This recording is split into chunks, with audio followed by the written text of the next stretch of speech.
Le noyau interphasique.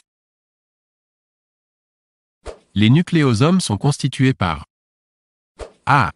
Un noyau d'histone, H2A, H2B, H3, H4, entouré par une hélice bifibraire d'ADN. B. Des grains périchromatidiens. C. Des grains interchromatiniens. D. Des histones H1.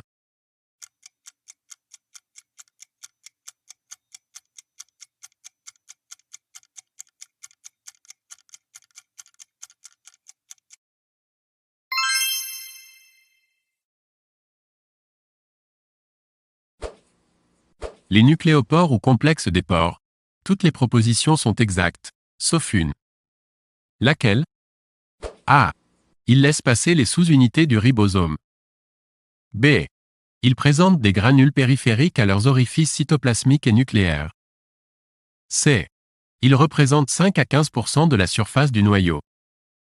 D. Ils permettent uniquement le passage des protéines de poids moléculaire inférieur à 60 kDa.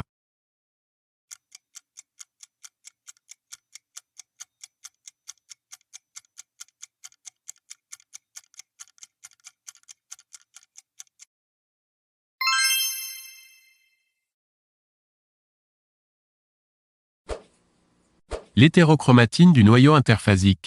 Toutes les propositions sont exactes, sauf une. Laquelle? A. Elle est organisée en fibres nucléosomiques. B. Elle ne correspond à aucun gène. C. Elle se réplique tardivement pendant la phase S. D. Le corpuscule de Barr est un exemple d'hétérochromatine constitutive.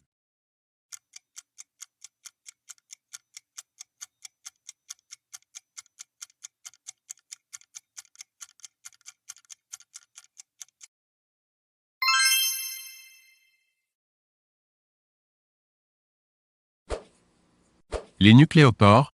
Parmi ces propositions, une seule est fausse. Laquelle? A. Ils sont des orifices dans le nucléole. B. Ils correspondent à 5 à 15% de la surface du noyau selon les types cellulaires. C. Ils contrôlent le passage des protéines et des ARNM entre le noyau et le cytoplasme. D. Ils reflètent par leur nombre l'intensité des échanges entre noyau et cytoplasme.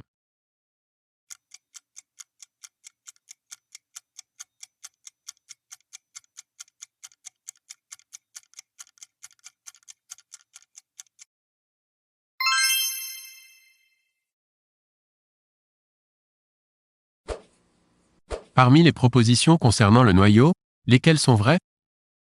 A. Toutes les cellules eucaryotes possèdent un noyau à double membrane qui renferme l'essentiel de leur matériel génétique organisé en chromatine. B. L'enveloppe du noyau est percée de nucléopores dont la structure et le fonctionnement sont bien plus complexes que s'il s'agissait de simples orifices. C. La membrane interne de l'enveloppe nucléaire est couverte sur sa face nucléoplasmique par une lame épaisse fibreuse. D. L'hétérochromatine apparaît opaque aux électrons en microscopie électronique, elle forme des mottes associées à l'enveloppe nucléaire.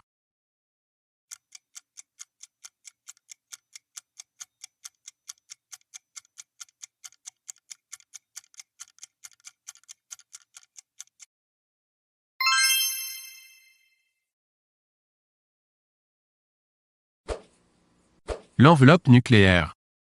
A. L'enveloppe nucléaire est formée de deux membranes et d'un espace périnucléaire. Elle est percée de nucléopores avec à la périphérie un annulus. B.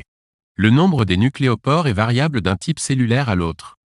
Il reflète l'intensité des échanges entre noyau et cytoplasme. C. Le feuillet externe est en continuité avec le REL. D. Les nucléopores présentent 9 granules périphériques reliés à l'annulus.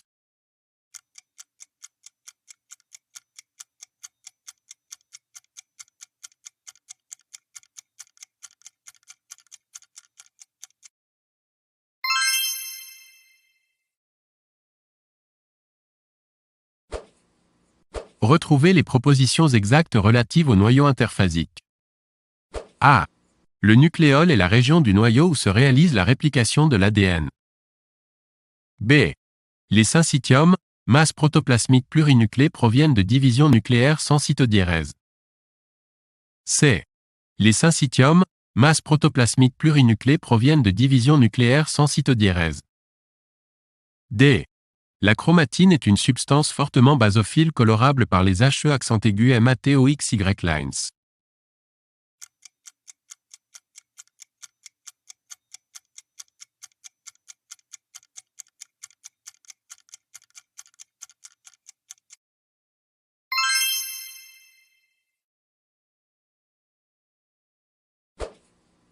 L'enveloppe nucléaire. A. L'enveloppe nucléaire présente des nucléopores dont le nombre reflète l'intensité des échanges entre noyau et cytoplasme. B. L'orifice des nucléopores est en communication avec les canaux interchromatiniens. C. Les nucléopores présentent 9 granules périphériques reliés à un annulus. D. La membrane externe est couverte de ribosomes en regard des sacs ergastoplasmiques.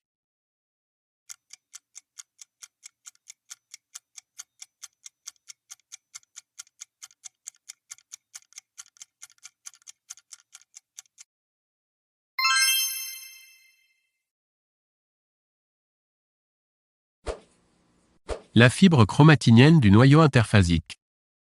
A. La fibre chromatinienne du noyau interphasique est présente dans la chromatine nucléo-associée.